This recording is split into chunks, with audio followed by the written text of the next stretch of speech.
আহা বক্সে কিছু কমেন্ট পড়েছে, ওগুলোকে পড়ে নিয়ে আসি। কি বলো? আহা বক্সে সজীব লিখেছে, বিএসকেনে কারা কাজ করছে, আপনারা কিভাবে কাজগুলো করছেন, সব শেষে আপনাদের জন্য শুভকামনা। আচ্ছা, কারা কাজ করছে এটা আমরা পরে শুনি। শাওন লিখেছে, প্রতিবন্ধীদের জন্য সবচেয়ে বড় প্রতিবন্ধকতা দেখছি তাদের পরিবার থেকেই আসে। তাদের পরিবার তাদের এক কথাতে বন্দি করে রাখে। তাদের সৃষ্টিশীলতা থাকা সত্ত্বেও তাদের কাজ করতে দেন না। বিএসকেন কি কোনো উদ্যোগ নিয়েছেন এই প্রতিভাবানদের বের করে আনতে? আমরা এই সম্প্রতি একটা ট্রেনিং শুরু করতে যাচ্ছি। সেটা হচ্ছে তথ্য প্রযুক্তিকে কাজে লাগিয়ে ঘরে বসে কাজ করার একটা ব্যবস্থা করার জন্য। আমরা অলরেডি 2টা প্রতিষ্ঠানের সাথে কথা বলেছি। আমরা আশা করছি যে খুব শীঘ্রই আমরা তাদের একটা ট্রেনিং এর ব্যবস্থা করতে পারবো, যেটা আউটসোর্সিং এর কাজের তাদেরকে। আপনারা আপনাদের মেম্বার মানে যাদেরকে আপনারা শেখাবেন ওদেরকে কিভাবে জোগাড় করবেন, বা এটা মানে ওরা কি সদিচ্ছা এখানে আসবে, না আপনারা গিয়ে ওনাদেরকে এনকারেজ করবেন যে হ্যাঁ এটা করো বা এটা করা উচিত?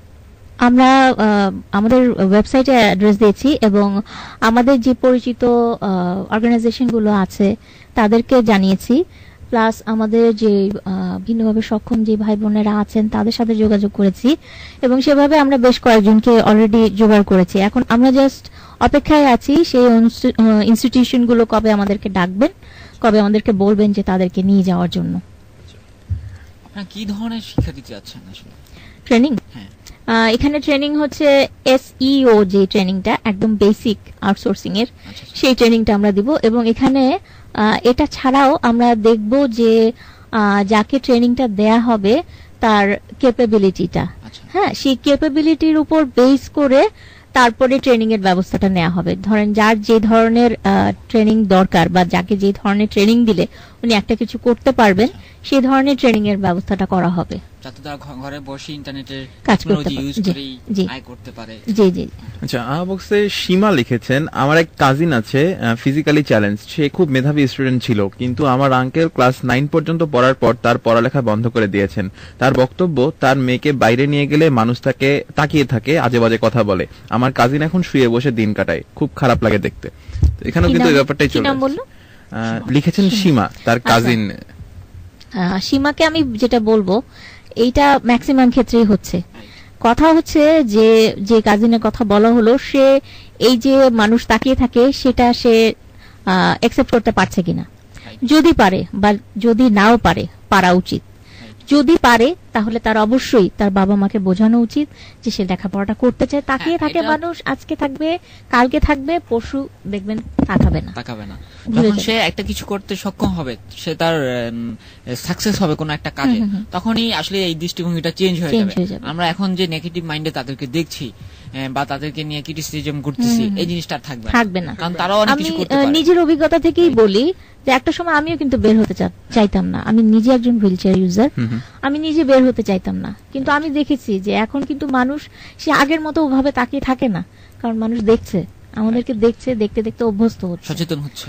এখানে কনফিডেন্স অনেক বড় একটা পাওয়ার। হ্যাঁ, একজন প্রতিবন্ধী মানুষকেও কিন্তু সচেতন হতে হবে তার অধিকার সম্পর্কে, না হলে কিন্তু অধিকার কেউ দেবে না। এই প্রশ্নের উত্তর আমাদের আহ্বাবক্সে সাবরিনা আপু কিছু বলেছে। সাবরিনা আপু লিখেছে, আমার নিজের অভিজ্ঞতা থেকে যা বুঝেছি, ফিজিক্যালি চ্যালেঞ্জ পার্সনদের নিজের ঘর থেকে বাইরে আসতে হবে। আমাদের মানুষ দেখতে অভ্যস্ত নয় বলেই আজে বাজে কথা বলে। যখন দেখবে দলে দলে ঘর থেকে বের হয়ে আসি, তখন দৃষ্টিভঙ্গির পরিবর্তন হবে এবং আজে বাজে কথা বলা বন্ধ হয়ে আসবে। আসলে এই ব্যাপারটা কিন্তু তাই। মানে এক্ষেত্রে আসলে মানে হু কেয়ারস ভাবটা মানে দেখাতে হবে যে আসলে আমি অক্ষম না, বা কে কি বললো তাতে আমার কিছু যায় আসে না। আমার চ্যালেঞ্জটা আমি নেব, আমি আসলে সবাইকে দেখিয়ে দেব। পরিবারের সাপোর্টটা ভীষণ দরকার। এক্ষেত্রে সাপোর্টটা আসলে ভীষণ দরকার, পরিবার যেন না করে। হ্যাঁ, আমার মতে আসলে সামাজিক সহযোগিতার চেয়ে পারিবারিক সহযোগিতাটা এক্ষেত্রে বেশি দরকার, তাহলে ওরা আসলে সাহস পাবে। ওরা আরেকটু একটা কমেন্ট পড়ে নেই। আসিফ আব্বাস ভাই লিখেছে, from the entire family of physically challenge development foundation PDF, we wish BSCAN all the best and we'll be always there wherever we can work together for the person with disability. Salma Apu will always be an inspiration for us. PDF আজকে আমাদের আহ্বাদের guest হিসেবে ছিলেন, ভালো লাগলো। সালমা আপু আমাদের মানে সমাজের জন্য অনেক বড় ভূমিকা রাখছেন, অনেক বড় একজন আইকন হিসেবে কাজ করছেন। কথা হচ্ছিল কর্মসংস্থান নিয়ে, মানে আমরা কথা বলবো কর্মসংস্থান নিয়ে। আমাদের সমাজে যারা ডিজেবল আছে তার আগে আমি বলতে চাই যে আমাদের যদি ঢাকা সিটি কথা বলি, সেখানে এমন কোন পরিসংখ্যান কি আছে যে শিক্ষিত কতজন ডিজেবল আছেন, বা এই নিয়ে কোন ধরনের পরিসংখ্যান হয়েছে কিনা সরকারিভাবে? অত্যন্ত দুঃখের বিষয়, আমাদের আসলে প্রতিবন্ধী মানুষ কতজন আছেন এটার কোনো মানে স্ট্যাটিস্টিক্স নেই। আমরা এখনো 1985 এর WHO ভুল করা একটা স্ট্যাটিস্টিক্সই ব্যবহার করি, যেটাকে বলা হয় যে 10% অফ দি পিপল এই ডিসেবিলিটির শিকার, কিন্তু এই ধরনের কোনো এখনো নেই। ওই গত যে জরিপটা হলো সেখানেও আমরা শুনছি যে সেইভাবে কালেকশন করা হয়নি। আপনি বলছিলেন প্রথমে যে ডিসেবিলিটির চারটা মাত্রা আছে, চারটা মাত্রা, মাঝারি, মৃদু, মাঝারি, গুরুতর, চরম। এই চারটা মাত্রা প্রত্যেক স্টেজের লোকে কি মানে শিক্ষা গ্রহণ করেন, সাধারণ যে শিক্ষাটা, এই শিক্ষাটা গ্রহণ করার জন্য ক্যাপেবল? যেটা নর্মাল স্কুলে পড়ার কথা বলা হচ্ছে, সেখানে মৃদু এবং মাঝারিদের কথাই বর্তমানে বলা হচ্ছে আমাদের দেশে, যে তারা মাইল্ড টু মডারেট যারা, তারা নর্মাল স্কুলে পড়বেন। কিন্তু গুরুতর যারা, তাদেরকে আমরা যেহেতু স্কুলগুলো সেই সাপোর্ট গুলো দিতে পারবে না, তাহলে তারা স্পেশাল স্কুলে পড়বেন, তাদের জন্য স্পেশাল স্কুল থাকবে। এবং গুরুতর যিনি, চরম যিনি, তিনিও পারতে পারেন, এটা দেখতে হবে তার ক্যাপাবিলিটি আছে কিনা। হ্যাঁ আছে, কিছু আছে। আচ্ছা, আমরা স্কুল পর্যায়ে শিক্ষার কথা বলতেছি, যারা স্কুল পর্যায়ে শিক্ষাটা নিয়েছে তারা কি হায়ার এডুকেশনের জন্য ক্যাপেবল? হ্যাঁ নিশ্চয়ই ক্যাপেবল, না কেন, তারা ক্যাপেবল, কিন্তু কথা হচ্ছে এনভায়রনমেন্ট তাকে সাপোর্টটা দিচ্ছে না। আচ্ছা, কর্মসংস্থানের বিষয়টা নিয়ে আলোচনা করি। যারা শিক্ষিত তাদের কর্মসংস্থানটা কেমন হতে পারে, আর যারা অক্ষর জ্ঞান সম্পন্ন, আমি দুটা মেন করছি, যে তারা ইন্টারমিডিয়েট বা স্কুল পর্যায়ে, কলেজ পর্যায়ে, ইউনিভার্সিটি পর্যায়ে পড়াশোনা করতেছে, তাদের কর্মসংস্থানটা কেমন হতে পারে, আর অথবা যারা অক্ষর জ্ঞান সম্পন্ন, সাধারণত লিখতে পড়তে জানে, তাদের কর্মসংস্থানটা কেমন হতে পারে? আচ্ছা, যারা ধরেন, আমরা একটা জিনিস বলবো, এখানে কর্পোরেট লেভেল থেকে যখন পার্সোনাল ডিসেবিলিটিকে চাওয়া হয় একজন প্রার্থী হিসেবে, আমরা দেখি যে তারা বাংলাদেশের প্রেক্ষিতটা চিন্তা করেন না। তারা কিন্তু একইভাবে মানে ফার্স্ট ক্লাস চান কিংবা থার্ড ক্লাস হতে পারবে না এরকম চান। তো কর্পোরেটদের এই মনোভাবটা কিন্তু চেঞ্জ করতে হবে। যখন তারা পার্সোনাল ডিসেবিলিটিকে নেবেন, এই চিন্তা ভাবনাটা চেঞ্জ করতে হবে। আরেকটা যেটা হচ্ছে যে তারা অবশ্যই তাদের অফিসে একটা কোটা রাখতে পারেন। প্রত্যেকটা কোম্পানি একটা কোটা রাখতে পারেন, বা যেই পোস্টগুলো তারা তৈরি করছেন তারা প্রথমে বিবেচনা করবেন যে এখানে আমরা একজন পার্সন উইথ ডিসেবিলিটিকে নিতে পারি কিনা, বা তাদের এটা চিন্তায় থাকা দরকার। এটা একটা, যেটা যারা শিক্ষিত তারা তো ওইভাবে কর্মসংস্থানে আসতেই পারেন। তারপর যেটা হচ্ছে যে তাদের জন্য যে সহায়ক ব্যবস্থাটা সে অফিসে থাকতে হবে, এবং তাদের মেন্টালিটিটাও কিন্তু তার সাথে ম্যানেজ করার মেন্টালিটিটা থাকতে হবে। তার এখন তার ডিসেবিলিটি কিন্তু তার কাজের ক্ষেত্রে যে ভুল সেটা না, কিন্তু একজন ভুল কিন্তু একজন নন ডিসেবলও করতে পারেন, ডিসেবল পিপলও করতে পারেন। কিন্তু আমরা যদি এখন ওই ভুলটাকে ডিসেবিলিটির কারণে বড় করে দেখি, তাহলে কিন্তু সেটা ঠিক হবে না। হ্যাঁ, আমি যেটা বলতে যাচ্ছি কর্মসংস্থানের ব্যাপারে, একজন চোখে নাও দেখতে পারে, কিন্তু তার গলার ভয়েস খুব ভালো হতে পারে। আবার একজন হয়তো কানে শুনতে পায় না, কিন্তু তার সেন্স অফ হিউমার খুব ভালো, এবং সে হাতে ছবি আঁকতে পারে খুব সুন্দর। সো সোর্স যে নাই তা কিন্তু না, সোর্স কিন্তু আমাদের সামনে ছড়িয়ে ছিটিয়ে আছে, আমরা ওখান থেকে নিতে পারছি না।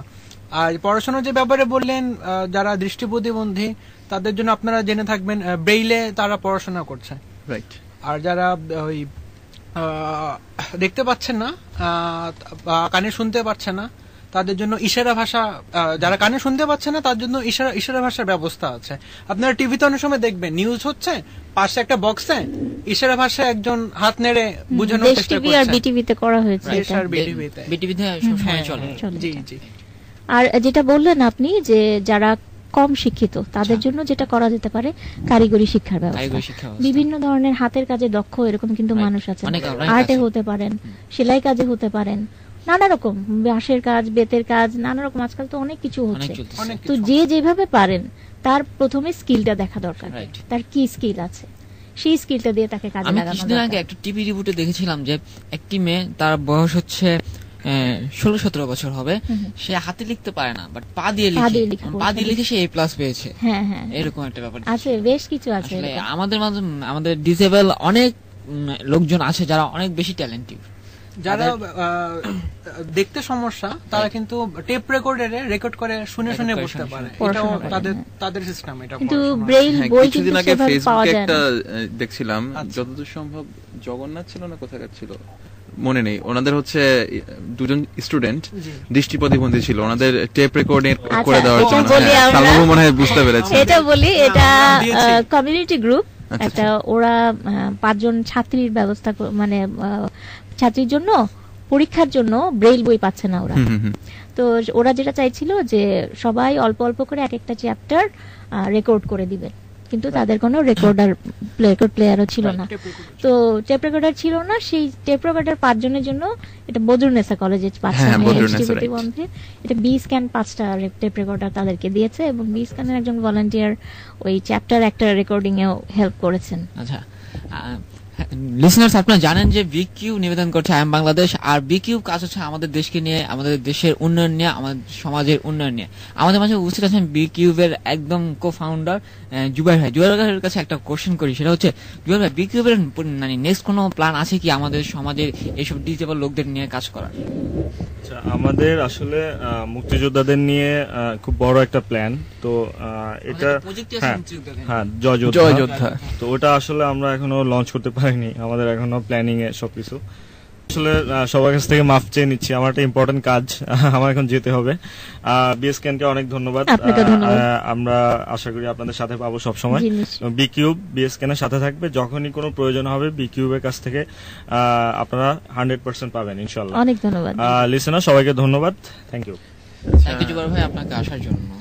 সো আসলে আমরা যেহেতু ইয়াংদের নিয়ে কাজ করব, সো এক্ষেত্রে অবশ্যই প্রতিবন্ধীরা থাকবে, এবং আমরা চেষ্টা করব বা আমাদের মাথায় থাকবে যে ওদের জন্য আলাদাভাবে কি করা যায়, এবং আমরা B-Scan কে আশা করি সাথে পাবো, এবং ইন ফিউচার আমরা একসাথে কাজ করব। Hope so. আচ্ছা, আহ্বাক্স অনেকগুলো কমেন্ট পড়ে গেছে, আমি এক এক করে পড়ার চেষ্টা করছি।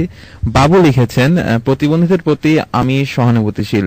বাসে চলাচল করতে গিয়ে প্রায় দেখি মাঝে মাঝে ক্রাচে ভর করে এবং দৃষ্টি প্রতিবন্ধী কিছু যাত্রী উঠেন বাসে। প্রতিবন্ধীদের জন্য সিট থাকা সত্ত্বেও দেখি কেউ জায়গা ছাড়ছেন না, খারাপ লাগে। আমি বসে থাকলে তখন তাদের সিট ছেড়ে দেই। আমার মনে হয় সবাই যদি এভাবে ভাবতো তাহলে প্রতিবন্ধীদের এত কষ্ট হতো না। আসলে ব্যাপারটা দৃষ্টিভঙ্গিরই। খুব ভালো লাগলো আপনার কথা শুনে, বাবুকে ধন্যবাদ তোমার এই মন মানসিকতার জন্য। হ্যাঁ, আর আশিক লিখেছেন, ওই দিন এক ইংলিশ মুভিতে দেখলাম একজন হুইল চেয়ার ইউজার রিসেপশনে কাজ করছেন। সালমা আপার কথা শুনে ওটা মনে পড়ে গেল, আসলেই তো এরকম কত কাজ করতে পারে। হ্যাঁ সেটাই, আসলে হুইলচেয়ার ইউজাররা কিন্তু ভালো নিউজ কাস্টারও হতে পারেন মিডিয়াতে। হ্যাঁ, সাবিনা আপু এখানে লিখে দিয়েছেন আসিফ ভাইয়ের উত্তরে যে হুইলচেয়ার ইউজাররা টিভি প্রেজেন্টার হতে পারে, প্রোগ্রামের হোস্ট হতে পারে। আর সাবিনা আপু, যে আপনি যে টাইপ করে লিখছেন, এটা আসলে আপনাকে কিভাবে বলবো, মানে থ্যাঙ্কস দেওয়ার কিছু নাই। হ্যাঁ, লিসেনাররা মনে হয় একটা বিষয় জানে না। হ্যাঁ, লিসেনারদের একটা ব্যাপার জানাতে যাচ্ছি, আপনার হয়তো জেনে অবাক হবেন, সাবিনা আপু আঙ্গুল দিয়ে ফ্লুয়েন্সি টাইপ করতে পারেন না মাসকুলার ডিস্ট্রফির জন্য। উনি খুব আঙ্গুলে কলম ধরে একটা একটা করে কিবোর্ড প্রেস করে উনি আপনাদের উত্তরগুলো দিচ্ছে। ধন্যবাদ সাবিনা আপু আপনার উত্তরগুলো দেওয়ার জন্য। আশা করব আপনি সামনের কোনো অনুষ্ঠানে আমাদের সাথে থাকবেন। স্নেহা লিখেছে, আল্লাহর কাছে যদি প্রত্যেক মানুষ সমান হতে পারে তবে এই পৃথিবীতেও প্রত্যেক মানুষের কাছে হওয়া উচিত। প্রতিবন্ধীরাও মানুষ, তাদের ইচ্ছা আছে, স্বপ্ন আছে, সেগুলো পূরণ করতে কেবল তাদের নিজের ইচ্ছা শক্তি ও ফ্যামিলির হেল্প দরকার, তাহলে কোনো বাধা মনে হবে না। All the best B-Scan। Thank you. আচ্ছা, আমরা এখন চলে যাই আমাদের গেস্টদের কাছে। তো সালমা আপু, কথা হচ্ছিল যে সচেতনতা তৈরি একটা ব্যাপার আছে, এইসব আপনারা যে কাজগুলো করছেন এগুলোর বিষয়ে, তো সেই ক্ষেত্রে আপনারা কি করছেন? সচেতনতা তৈরিতে আসলে আমরা যেভাবে কাজ করতে চাইছি সেটা অনেক ক্ষেত্রে সম্ভব হচ্ছে না স্পন্সরের কারণে। আর আমরা যেটা বেশি করতে চাইছি সেটা হচ্ছে মিডিয়াকে ইনভলভ করে কাজ করা। সেটা বেশি হচ্ছে ইলেকট্রনিক মিডিয়াকে কাজ করে ইনভলভ করে। যেমন বাংলাদেশে আমরা দেখেছি যে ডিসেবল পিপলদের কিছু খুঁজতে গেলে, ডকুমেন্টারি কিছু খুঁজতে গেলে সেটা পাওয়াটা খুব দুষ্কর হয়ে যায়। যেমন কোনো সিচুয়েশন দেখাবো যে একজন হুইল চেয়ার ইউজার বাসে উঠতে পারছেন না, দেখাতে পারছি না, এরকম কোনো ভিডিও আমাদের দেশে নেই। একজন প্রতিবন্ধী ব্যক্তি তার পরিবারে নিগৃহীত হচ্ছেন বা উনি যেই বাধার সম্মুখীন হচ্ছেন, সেই বাধাগুলো যে আমরা দেখাবো সেগুলো দেখাতে পারছি না, এরকম কোনো ভিডিও আমাদের দেশে নেই। তো আমরা চাচ্ছি যে এখানে যারা তথ্যচিত্র নির্মাতারা আছেন তারা যদি এই ধরনের কাজগুলো করতে এগিয়ে আসেন, আমরা তাদেরকে স্টোরি প্রোভাইড করব। ওনারা আমাদের সাথে যদি একটু যোগাযোগ করেন তো ওনাদের মাধ্যমে আমরা কিছু ডকুমেন্টারি বানাতে চাই। আচ্ছা, মানুষকে অ্যাওয়্যার করা। যেমন বাইরের কান্ট্রিতে অনেক মুভি তৈরি হচ্ছে প্রতিবন্ধীদের নিয়ে, যেমন ভারতের তারে জামিন পার ছবিটা, এটা অনেক সুন্দর একটা ছবি। এরকম যদি তৈরি করা যায় দেশে তাহলে অনেক ভালো হয়। রাজিন ভাই, আপনি কি পাবলিক অ্যাওয়ারনেস এর বিষয়ে কিছু বলবেন? অ্যাওয়ারনেস এর ব্যাপারে আমি প্রথমে বলতে চাচ্ছি ফ্যামিলি থেকে এটা শুরু হওয়া উচিত এবং ফ্রেন্ডস থেকে সবার প্রথমে। কারণ দেখা যায় আমরা ইয়াং যারা আছি স্টুডেন্ট, ম্যাক্সিমাম টাইম আমরা ব্যয় করি আড্ডা দিতে এবং এনজয় করতে ফ্রেন্ডদের সাথে।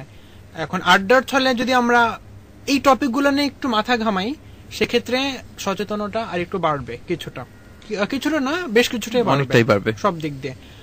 আর আমরা আশেপাশে যখন দেখি যে একটু আগে বাবু বললেন বাসের ব্যাপারে, এরকম আমি নিজেও অনেকবার দেখেছি। আসলে খারাপ লাগে ওই সময়, কারণ সবকিছুর আগে আমাদের দৃষ্টিভঙ্গির ব্যাপারটা আছে। একটা ব্যাপার কি, আমি যেটা দেখলাম, মানুষ ভাবে অন্যরা আমার জন্য কি করছে, কিন্তু আমরা কখনো ভাবি না আমি অন্যের জন্য কি করছি।